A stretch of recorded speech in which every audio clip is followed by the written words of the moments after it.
여덟 번째 시간으로 소규모 정비 사업의 대상 지역에 대해서 보도록 하겠습니다. 저희가 그동안 재개발 재건축을 규정하고 있는 도정법, 도시및 중앙 및 정비법과 2018년 2월 9일부터 새롭게 시작하는 소규모 정비 사업을 규정한 빈집 및 소규모 정비 사업을 위한 특례법, 이 두 가지 법을 비교하고 있는데요. 어, 그동안의 추세는 재건축, 재개발을 조금 이렇게 투기의 온상, 나쁜 쪽으로 보면서 억제하는 좀 추세가 있었죠. 그래서 재개발도 해지하는 게 많이 있었고, 재건축도 최근에 안전진단을 강화시키고 이런 얘기들이 있죠. 그래서 아마 어쩔 수 없이 올해부터는 소규모 정비 사업에 많이 집중할 수밖에 없을 거예요. 그리고 지금 모든 법령들이 이쪽으로 지금 푸시하는 모양새를 보이고 있고요. 그런데 우리가 지금 배워야 될 이 내용이 그동안 재개발 재건축하고 소규모 정비사업 비교하면서 많은 것들을 공부하고 있었는데 사실 이 두 가지의 가장 큰 차이점은 물론 차이점 되게 많죠. 관리 처분이 있고 없고 조합 설립해도 되고 안 되고 많지만 제가 보기에는 가장 큰 차이점은 의지가 누구한테서 시작되느냐거든요. 근데 우리가 알고 있는 재개발 재건축은 그 지역이 개발되는 의지가 그동안 주민들의 의지라기보다는 지자체 또는 그 시장 또는 지사, 경기도지사 이런 지자체의 의지가 더 강했었죠. 그쪽에서 기본 계획이라면 수립해 줘야지만 개발이 가능했었으니까요. 근데 소규모 정비사업법, 빈집 및 소규모 정비사업법에서 말하는 소규모 정비사업은 지자체의 의지가 아니고 주민들의 의지가 충분히 반영이 될 수 있고 그래서 주민 제한형이 가능해요. 이게 제가 생각하는 가장 큰 차이점이에요. 주민 제한형이 되려면 아무나 막 다 이렇게 하겠다라고 하면 안 되니까 어떤 요건을 정하고 있거든요. 근데 그 요건을 사실 저랑 같이 공부했던 분들은 계속해서 이 부분에 대해서 많이 연구를 하고 공부를 해왔었죠. 근데 오늘 다시 해야 되는 이유는 뭐냐면요. 그동안 배웠던 내용들은 입법안, 그러니까 계획으로만 있었다면 지금은 실제로 공포가 되어 있기 때문에 공포된 내용을 보셔야 돼요. 물론 그 안에 노후도 요건이라든가 이런 것들에 대해서는 다시 지역 조례로 넘겨놓고 있어서 지역별 조례가 언제 만들어지는지 봐야 되는데요. 근데 아마 제 생각은 6월달 전에 만들어지지 않을까 싶어요. 그 이유는 뭐냐면 이런 구도심이 낙후된 것에 대해서 복원할 수 있는 유일한 방법은 남은 이제 소정법. 도정법은 남아있긴 하지만 자꾸 억제를 하고 있으니까요.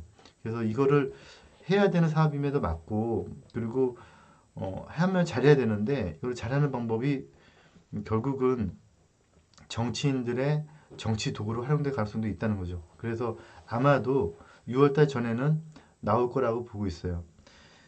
제가 예전에 한번 보여드렸던 내용 중에서 이런 거 기억나실 거예요. 가로구역의 범위. 그래서 시행령 안, 시행규칙 안으로 나왔던 내용들인데요. 근데 이게 이제 법령을 통과돼서 실제로 구체화됐어요. 그래서 어, 법령을 다시 읽어봐 드릴 테지만 읽어봐도 사실 이 내용이 그대로예요. 그래서 가로구역의 범위, 소규모 정비사업이 총 세 가지로 나눠지고 있죠. 세 가지로 나눠지고 있는 게 자유주택 정비사업, 그 다음에 가로주택 정비사업, 소규모 정비사업.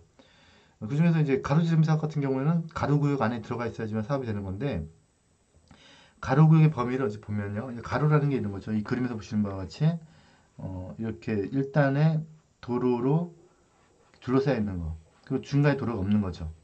그런 것 중에서 이 건물들이 전체 노후도가 3분의 2 이상인 것들을 가로구역이라고 하고 있어요. 그래서 1만 제곱미터 미만의 가로구역이 전부 또는 일부를 시행하는데 그때 노후주택이 전체 3분의 2 이상이 되고요. 그 다음에 전체 세대수가 20세대 이상이어야 되고요.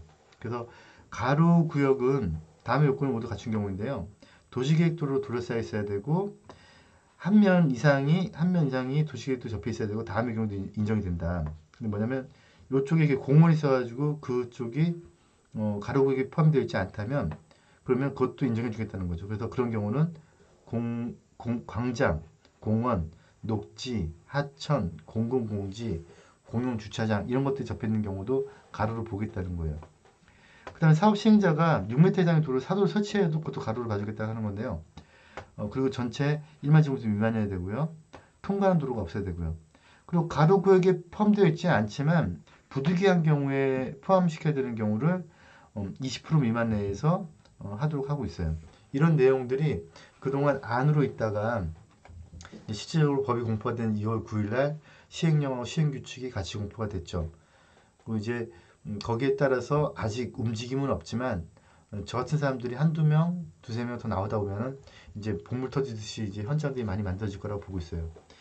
근데 여러 가지의 요건들이 있지만 그 중에서 가로구역의 요건도 있지만 노후도 요건도 상당히 중요하거든요. 근데 제가 그동안 겪었던 재개발 재건축을 보면 어디가 재개발된대 라고 하면 갑자기 막 투기 세력들이 몰려 들어가서 거기를 신축하고 근생 쪼개기 하고 막 피지를 분할하고 하면서 조번 수가 늘어나거나 조번 수가 늘어난 것들을 막 팔고 막 이러면서 갑자기 신축 건물이 막 늘어나서 노후도 해치는 경우가 많이 있거든요. 그래서 제가 이번에 이 사업을 추진을 하면서 제대로 한번 해보자. 그러면 외부에 알리지 말고 해야 그런 투기 세력들을 막을 수 있지 않을까라고 해서 우리 밴드 안에서 지역 선정위원들을 뽑았죠. 뽑았고 잘 안 나타나고 있지만 지역 선정위원들은 거의 매일 지금 토론을 하고 있어요. 밴드를 통해서 밴드 안에 또 다시 대화를 만들었거든요. 토론하고 있고 어떻게 하면 좋은 지역 선정할까 그리고 그 구조를 잘 설계할까를 위해서 계속 토론하고 있는데 그 선정위원들이 전 되게 중요한 역할을 하실 거라고 보고 있어요. 그 지역이 선정되는 데에 절대적인 공헌을 하셔야겠죠. 그래야 사업이 추진되는 과정에서 부작용을 최소화할 수 있을 거라고 생각을 해요. 우리가 이제 공부해야 될 거는 이제 안으로 있었던 시행령안, 시행규칙 안이 아닌 실질적으로 법령으로 통과된 시행령, 시행규칙을 봐야 돼요. 그런데 더 중요한 거는 이제 조례가 나와봐야지 알거든요. 근데 아직 조례가 안 나왔기 때문에 그거는 뭐 나중에 나오면 보는 걸로 하고요. 이제 실제로 법이 통과된 내용들을 보도록 할게요. 소규모 정비 사업은 크게 세 가지로 나눠진다고 그랬죠. 계속 반복되고 있는 건데요. 그래서 반복되면서 귀에 익으셔야 돼요. 자율주택 정비 사업, 가로주택 정비 사업, 소규모 재건축 사업. 그래서 세 가지가 있는데 사실 저는 자율주택 정비 사업은 저의 관심 분야는 아니기 때문에 지나가도록 하고요. 그다음에 가로주택 정비 사업의 요건, 아까 보여드렸던 그 그림의 그대로를 법령으로 지금 표현하고 있는 거죠. 1만 제곱미터 미만, 그다음에 노후 건축물 3분의 2, 그다음에 세대수가 기준주택 단독인 경우는 10호 이상, 그 다음에 공동주택이 있는 경우 20% 이상, 연립 같은 걸 얘기하는 거예요. 그 다음에 단독과 공동이 같이 있는 경우는 20채 이상이어야 되고요. 그리고 소규모 재건축 사업은 뭐 똑같이 규정을 하고 있어요. 가로구역의 범위에 대해서도 아까 보여줬던 안에 있었던 내용 그대로 오고 있죠. 해당 구역이 일단의 가로로 포함되어 있어야 되고요. 광장, 공원, 녹지, 하천, 공공공지, 공유주택에 접한 경우도 도로로 보고 있고요. 예, 그래서 이런 내용들이 지금 법이 시행이 되고 2월 9일 시행령 시행규칙까지 나와서 확정이 됐고요. 그런데 이제 우리가 이제 좀 더 관심 있게 봐야 될 부분은 노후도 부분인데요. 노후도는 사실 아직 그 조례에 위임된 상태에서 노후도 요건이 나와 있지 않아서 그건 좀 더 지켜봐야 될 것 같아요. 근데 도정법에서 정한 노후도의 범위보다 완화되면 될지 더 강화되지는 않을 거라고 저는 생각하거든요. 아마 지금부터 추세는 재건축의 안전진단을 강화하면서 재건축은 거의 이제 당분간 추진이 어렵게 될 것이고 재개발도 뭐 해제한다고 하면서 기존 재개발 말고는 새롭게 안 하려고 할 거예요. 그러면서 되도록이면은 보존이나 정비 쪽으로 가다가 부득이하게 개발될 곳들은 아마 가로주택 정비 사업이나 소규모 정비 사업을 갖고 있기 때문에 그런 지역들을 주민들이 잘 제한하기 위해서는 그런 지역이 어떤 요건을 갖춰져야 되는지를 법령을 통해서 그동안 안으로 배웠다면 지금은 구체적인 문구로 이제 배우시게 된 거죠. 저희가 지금 8번째 시간을 가졌고 지금 앞으로 계속 공부를 할 건데요.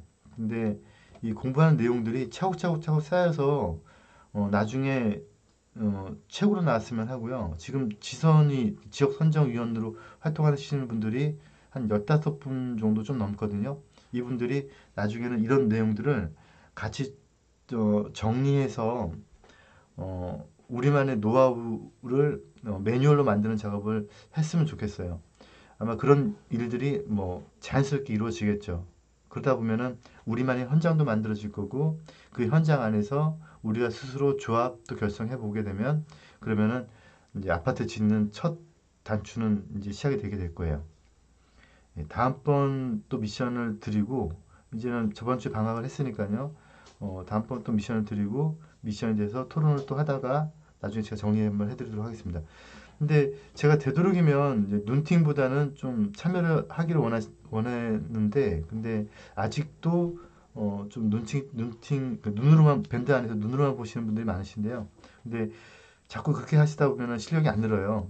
근데 나중에 실제적으로 현장이 정해지면 그때부터는 아마 궁금증이 많이 있으실 거라고 보고요.